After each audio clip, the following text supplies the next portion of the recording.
The president just posted on Truth Social moments ago saying, quote, a ceasefire has been, quote, fully agreed to by Israel and Iran. There will be a complete and total ceasefire 6 hours from now. Again, this just happened. I don't want to spring this on you.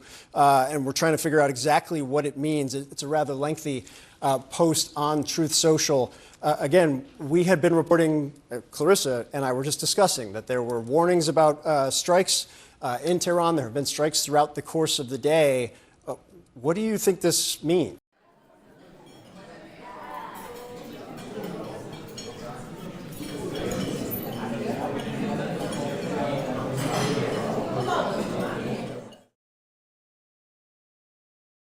Well, it follows exactly what I was saying. Trump is now clearly trying to transition from war maker to peacemaker.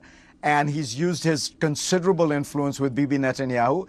Let's remember the Israelis also did massive damage. I would argue the Israeli strikes were probably more significant in setting back the Iranian program than even the American strikes, because they got to 20 of the top scientists, 20 of the top military officials, degraded almost every facility, destroyed Iran's air defenses. So Israel feels like it can stop.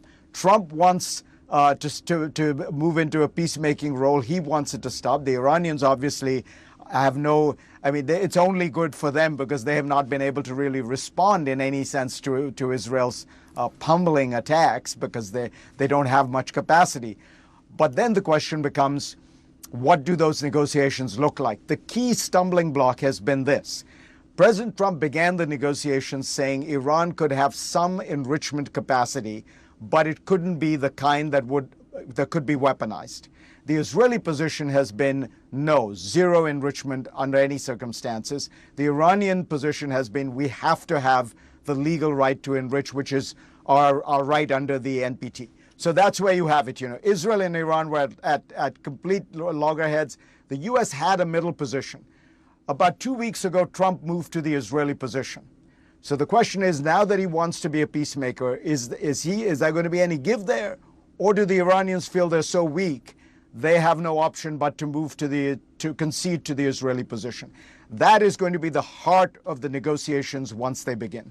Yeah, the incompatible red lines haven't changed to any degree that we are aware of at this point. Fareed, stand by. I want to go straight to Jeff Zeleny over at the White House because, Jeff, we're all just digesting this in real time right now, and it seems there's a couple caveats, a couple elements in this. What do we know about what the president just posted?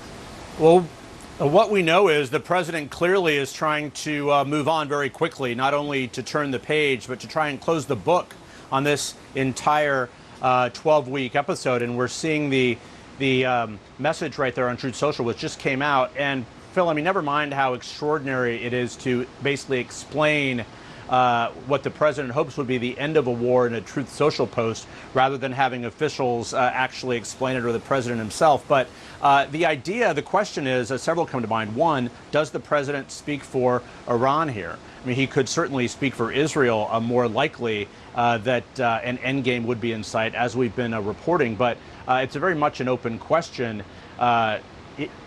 what he knows that would lead to a ceasefire. But separate of all of this, Bill, the same question remained right now tonight as it did before this message was sent out. What about the Iran nuclear program? The president has insisted it was obliterated. The president has insisted that it was wiped away. There is no evidence of that yet. So you just get the sense that President Trump is trying to move on from this very quickly, as he often does on things that are somewhat controversial. This has been controversial among his movement. There's no doubt about that. There's a classified briefing on Capitol Hill tomorrow. Many deep questions from both sides of the aisle about this. So the president clearly is trying to put this in the rearview mirror. Well, that would defy history in one respect, but also, again, the question of what is left of Iran's nuclear program. And we simply do not know the answer to that. Jeff Zeleny for us at the White House, thank you very much. We're going to continue to follow all of this breaking news. Joining us now is Democrat from Illinois, Congressman Mike Quigley. He's on the House Intelligence Committee.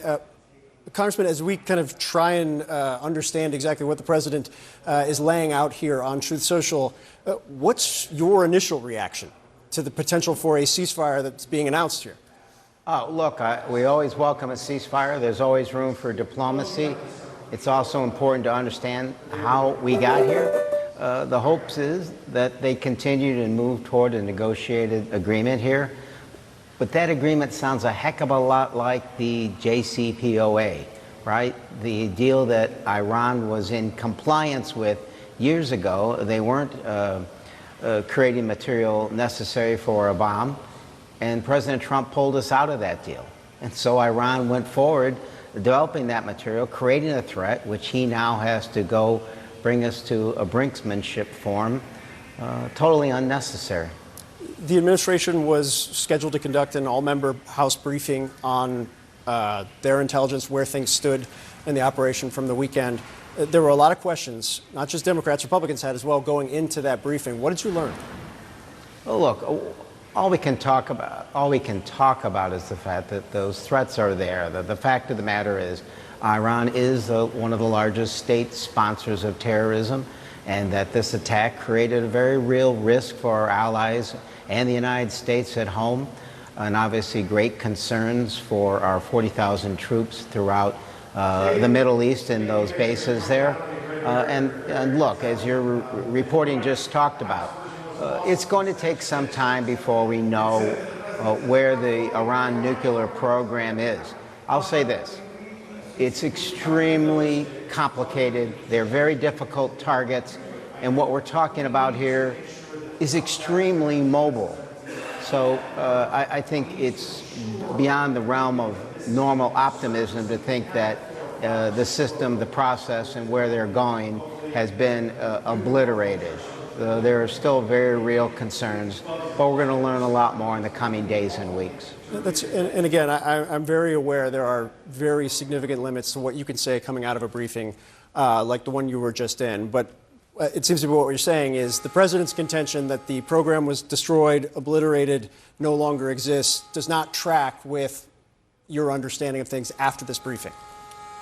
I'd rather put it in a more general way. I've been on the committee over 8 years, and whenever there's an attack like this, it takes a long time to fully assess what has taken place, what the actual results are.